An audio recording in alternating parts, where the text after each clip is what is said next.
ചുക്കിനും ചുണ്ണാമ്പിനും കൊള്ളാത്തവൻ secret agent Akhil Marar.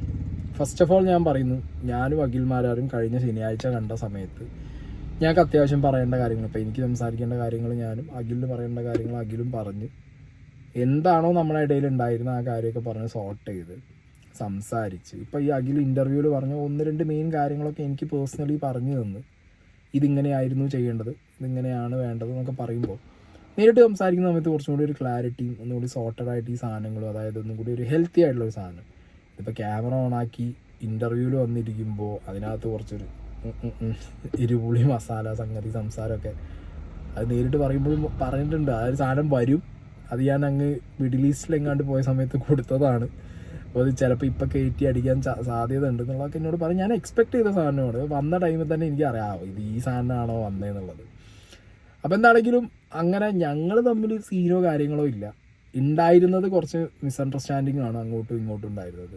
അത് അങ്ങോട്ടും ഇങ്ങോട്ടും പറഞ്ഞ് തീർത്തിട്ടുണ്ട്. ഇനിയിപ്പോൾ ഇതൊന്നും വിളിച്ച് മുന്നോട്ട് പോകാൻ എനിക്കും പേഴ്സണലി താല്പര്യമില്ല. ഓക്കെ, ഞാൻ അങ്ങനെ ഓരോന്നായിട്ട് ഇങ്ങനെ കട്ട് ഡൗൺ ചെയ്ത് വന്നുകൊണ്ടിരിക്കുകയാണ്.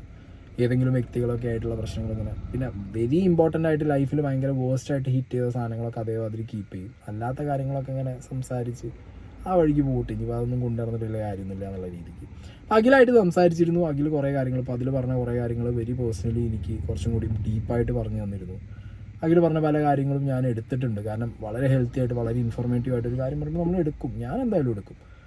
ഇപ്പം എന്താണെങ്കിലും അഖിലും ഞാനും തമ്മിൽ ഇനിയിപ്പോൾ ഞാൻ വന്നിരുന്നിട്ട് അഖിലെ വലിച്ചു കയറുന്നുള്ളൊരു എക്സ്പെക്ടേഷൻ നിങ്ങൾക്ക് വേണ്ട. കാരണം അഖിലും ഞാനും അത് അവിടെ സംസാരിച്ച് ഇത് ഈ ഒരു ഇൻ്റർവ്യൂവിനെ കുറിച്ച് അഖിൽ അപ്പോഴേ പറഞ്ഞ് ഞങ്ങളത് തീർത്ത് വിട്ടൊരു കാര്യമാണ്.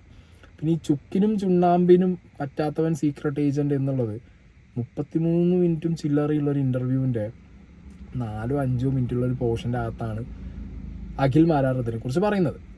അപ്പോൾ ഈ പറഞ്ഞ ഇൻ്റർവ്യൂ ടീം, ആ ഇൻ്റർവ്യൂവിൻ്റെ ടീം ആ അഖിൽ മാരാർ എന്ന് പറഞ്ഞ വ്യക്തി പോയിരിക്കുമ്പോൾ അതിൽ സീക്രട്ട് ഏജന്റിനെ കുറിച്ച് ചോദിക്കണം എന്നുണ്ടെങ്കിൽ സീക്രട്ട് ഏജന്റ് എന്ന് പറഞ്ഞ വ്യക്തി ചുക്കിനോ ചുണ്ടാമ്പിനോ പറ്റുന്ന ഒരുത്തനായതുകൊണ്ടാണല്ലോ എൻ്റെ ടോപ്പിക് അവിടെ വരുന്നത്.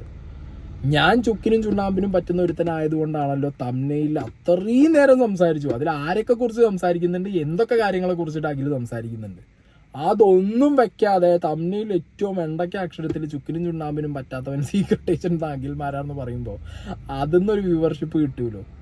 ഇത് കുറേ ട്രോളായിട്ട് പോകും, അതിന്നൊരു വ്യൂവർഷിപ്പ് കിട്ടും. ഇതാണ് മീഡിയ എന്ന് പറയുന്നത്, മനസ്സിലായോ? അപ്പോൾ ചുക്കിനും ചുണ്ണാമ്പിനും കൊള്ളാത്തവൻ സീക്രട്ട് ഏജന്റ് എന്ന് വരുമ്പോൾ നിങ്ങൾ തന്നെ ആലോചിച്ച് നോക്ക്. ചുക്കിനും ചുള്ളാമ്പിനും കൊള്ളാത്തവനെ വെച്ചിട്ട് ടൈറ്റിലിടാം, തംബ്നെയിലിടാം, എല്ലാം ചെയ്യാം, അതിന് വ്യൂവർഷിപ്പ് വരും. സത്യം പറഞ്ഞാൽ ചുക്കിനും ചുണ്ണാമ്പിനും കൊണ്ടിട്ടാണോ കൊള്ളാഞ്ഞിട്ടാണോ എന്നുള്ള ഡൗട്ട് ഇപ്പം എനിക്ക് വന്നുകൊണ്ടിരിക്കുന്നുണ്ട്. പിന്നെ കുറേ ട്രോളുകൾ കുറേ പേര് എനിക്ക് അയച്ചു തന്നിട്ട് പറയുന്നുണ്ട്, ട്രോൾ എന്തുകൊണ്ട് നിങ്ങൾക്ക് ഇത് സ്ട്രൈക്ക് അടിച്ചുകൂടാ, കുറേ ട്രോളുകൾ നിങ്ങൾക്ക് നെഗറ്റീവ് തരുന്നുണ്ട്. ആക്ച്വലി ട്രോളുകളോടൊന്നും എനിക്ക് ഒരു തരത്തിലുള്ള എതിർപ്പോ കാര്യങ്ങളോ, ഞാൻ പണ്ടും പറയാറുണ്ട്, ട്രോളന്മാർ എന്ന് പറഞ്ഞാൽ ദ മോസ്റ്റ് അണ്ടർ റേറ്റഡ് പീപ്പിളാണ്. ഞാൻ പഴയ വീഡിയോസും കണ്ടു എടുത്ത് നോക്കുക, ഏറ്റവും കൂടുതൽ ആളുകൾ അണ്ടർ റേറ്റ് ചെയ്യുന്നത് ട്രോളന്മാരെയാണ്. അവർക്കൊരു സാധനം പൊക്കാനും ഒരു സാധനം താത്താനും ഒരു സിറ്റുവേഷൻ ആളുകളിലേക്ക് പെട്ടെന്ന് എത്തിക്കാനൊക്കെ അവരെടുക്കുന്നൊരു എഫേർട്ടും സംഗതികളൊക്കെ ഉണ്ട്. സോ അതൊക്കെ ഞാൻ ഭയങ്കരമായിട്ട് റെസ്പെക്ട് ചെയ്യുന്ന ഒരാളാണ്. അതുകൊണ്ട് ട്രോൾ പേജുകളോ ട്രോളോ സാധനങ്ങളോ ഞാൻ എപ്പോഴും എൻജോയ് ചെയ്യുന്ന പരിപാടിയാണ്.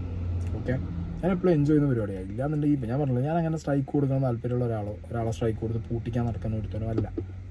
അതുകൊണ്ട് പേഴ്സണലി എനിക്ക് അയച്ചു തന്നിട്ട് ഈ ട്രോള് ആ ട്രോള്, ഇപ്പോൾ അഖിൽ ചുക്കിനും ചുണ്ണാമ്പിനും എന്ന് പറഞ്ഞ സാധനം കൊണ്ടുവന്നപ്പോഴും കുറേ ട്രോളന്മാരുടെ ലിങ്കൊക്കെ ഉണ്ട്. എനിക്ക് കുറേ എന്നെ ഇഷ്ടപ്പെടുന്നവരാട്ടോ, അവർ ഒരുപാട് പേര് അയച്ചു തരുമ്പോൾ ഞാൻ അവരോട് പറയാറുണ്ട്, അവരെ പണി അവരെടുത്തോട്ട്.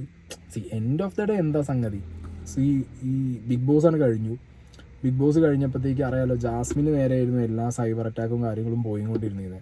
ഇപ്പം നേരെ സാധനം മൊത്തം സീക്രട്ട് ഏജന്റ് സായി കൃഷ്ണൻ്റെ മുകളിലേക്കാണ് കംപ്ലീറ്റ് സാധനങ്ങളും വന്ന് വീണിട്ടുള്ളത്. അപ്പോൾ ഓരോ സൈഡ് നോക്കുമ്പോഴും ട്രോള്, മീമ്, കമൻറ്റ്, അങ്ങനെ എല്ലാ സാധനങ്ങളും ഒരു എന്താ പറയുക, ഭയങ്കര അൺഹെൽത്തി ആയിട്ട് പോകുന്ന സാധനം. ഹെൽത്തി സാധനങ്ങളൊക്കെ ഞാൻ ഭയങ്കരമായിട്ട് ആക്സെപ്റ്റ് ചെയ്ത് എൻജോയ് ചെയ്യുന്നുണ്ട്.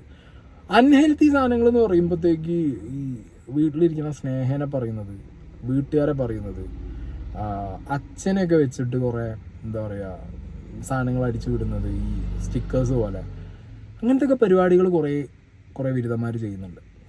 അപ്പോൾ അങ്ങനത്തെ പരിപാടികൾ വരുമ്പോൾ ചിലപ്പോൾ നമ്മൾ പ്രൊവോക്ഡ് ആവും. ഞാൻ ചിലപ്പോൾ നല്ല രീതിയിൽ ഞാൻ പ്രൊവോക്ഡ് ആവാറുണ്ട്.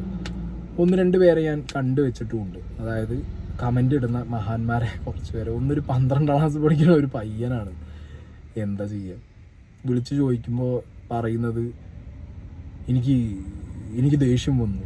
എടാ എന്തിന് ദേഷ്യം വന്നു എന്ന് ചോദിക്കുമ്പോൾ നിങ്ങൾ ബിഗ് ബോസ് പോയപ്പോൾ അങ്ങനെ. എടാ ഞാനങ്ങനെ കളിച്ചില്ല, അതെൻ്റെ ഇഷ്ടമാണ്. അതിന് നീ എന്തിന് ദേഷ്യപ്പെട്ട് എൻ്റെ ഭാര്യനെ പറയണം എന്നൊക്കെ ചോദിക്കുമ്പോൾ അത് ചേട്ടാ ഞാൻ നിൻ്റെ വീട്ടിലെ അമ്മേനെ പറയുമ്പോൾ ഒന്നും പറയാറില്ല. അപ്പം ചിലർക്കൊക്കെ ഇത് കമൻറ്റ് ഫേക്ക് ഐ ഡിന്ന് ഇട്ടാൽ കണ്ടുപിടിക്കില്ല എന്നുള്ള ധൈര്യം കൊണ്ടായിരിക്കാം. സൈബർ സെല്ലൊക്കെ കേസ് കൊടുത്താൽ ഇതേപോലെ പെട്ടെന്ന് സാധനങ്ങൾ നടക്കും. പക്ഷെ അതൊന്നും വന്നറിയിക്കണമെന്നില്ല. ഇതിപ്പോൾ ഞാൻ പറഞ്ഞപ്പോൾ പറഞ്ഞു എന്നുള്ളൂ. അപ്പം എന്താണെങ്കിലും ഞാൻ പറഞ്ഞല്ലോ, അഖിലും ഞാനും തമ്മിലുള്ള സംസാരം, അഖിലും ഞാനും തമ്മിലുള്ള കാര്യങ്ങളൊക്കെ ഞങ്ങൾ പറഞ്ഞ് അങ്ങോട്ടും ഇങ്ങോട്ടും പറയാറും ചെയ്യാറുമുണ്ട്. അതിനിടയിൽ ഞാൻ പറഞ്ഞില്ലേ, വന്നപ്പോൾ ഉണ്ടായിരുന്ന ഒരു മിസ്അണ്ടർസ്റ്റാൻഡിങ് അല്ലെങ്കിൽ പറഞ്ഞ കുറച്ച് കാര്യം, ഇപ്പോൾ അഖിൽ പറഞ്ഞ കുറച്ച് കാര്യങ്ങളിൽ എനിക്ക് ഭയങ്കരമായ എതിർപ്പുണ്ട്. അത് ഞാൻ അഖിലിനോട് അന്ന് ശനിയാഴ്ചയും ഞാൻ പറഞ്ഞതാണ്. അഖിൽ ആ പറഞ്ഞ കാര്യങ്ങളിൽ എനിക്ക് എതിർപ്പുണ്ട്. പല കാര്യങ്ങൾ പറയാത്തതിലും എനിക്ക് നല്ല എതിർപ്പുണ്ട് അഖിലിൻ്റെ കേസ്. അത് ഞാൻ അഖിലിനോട് നേരിട്ട് സംസാരിച്ച് ഞങ്ങളങ്ങ് പറഞ്ഞതാണ്. ഞാൻ കളിച്ച കളിയിലും ഒക്കെ അഖിലിനും എതിർപ്പുണ്ട്, അഖിലും ആ കാര്യങ്ങൾ എന്നോട് പറഞ്ഞു.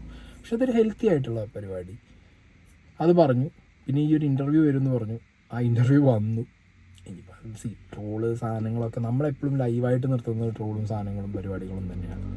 പിന്നെ ഈ പറഞ്ഞ രീതിയിൽ സോഷ്യൽ മീഡിയയിൽ negative or positive what ever it is നമ്മളൊരു ടോക്കിംഗ് പോയിൻ്റ് ആവുക എന്നുള്ളതും എന്നെ സംബന്ധിച്ചിടത്തോളം ഒരു കണ്ടൻറ് ക്രിയേറ്റർ അല്ലെങ്കിൽ യൂട്യൂബിൽ നിൽക്കുന്നൊരു വ്യക്തി എന്നുള്ള നിലയ്ക്ക് എനിക്ക് നല്ലതാണ്. കാരണം എൻ്റെ ഒരു ടാഗോ എൻ്റെ ഒരു പേരോ എപ്പോഴും എന്താവും, എൻ്റെ ഒരു മുഖവും ആളുകളിലുണ്ടല്ലോ.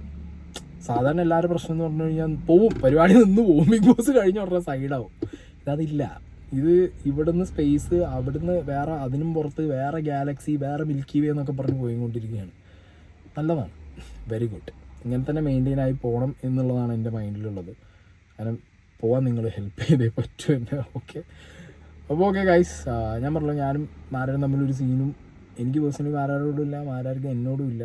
ചില അഭിപ്രായ വ്യത്യാസങ്ങൾ ചില സിറ്റുവേഷനിൽ ചില ടോപ്പിക്കിലൊക്കെ ഇനിയും വരാൻ ചാൻസ് ഉണ്ട്. അത് വരുന്ന സമയത്ത് നമ്മൾ ഇനിയും ചിലപ്പോൾ പറയും. പക്ഷെ അത് വളരെ ഹെൽത്തി വേയിലായിരിക്കും.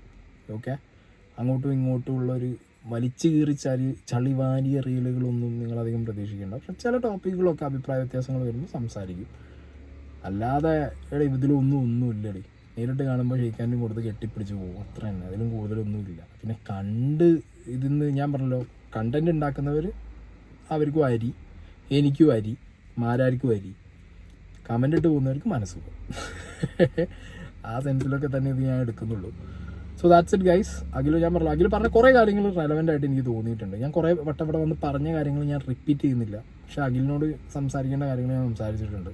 കുറച്ച് കാര്യങ്ങളൊക്കെ അഖിൽ പറയുമ്പോൾ നമുക്ക് മനസ്സിലാക്കാനും പറ്റുന്നുണ്ട്. That's really good. അങ്ങനെ ഒരു ആൾ നമുക്ക് പറഞ്ഞു തരുന്നത് that's really good. So that's it guys, അത്രയേ ഉള്ളൂ.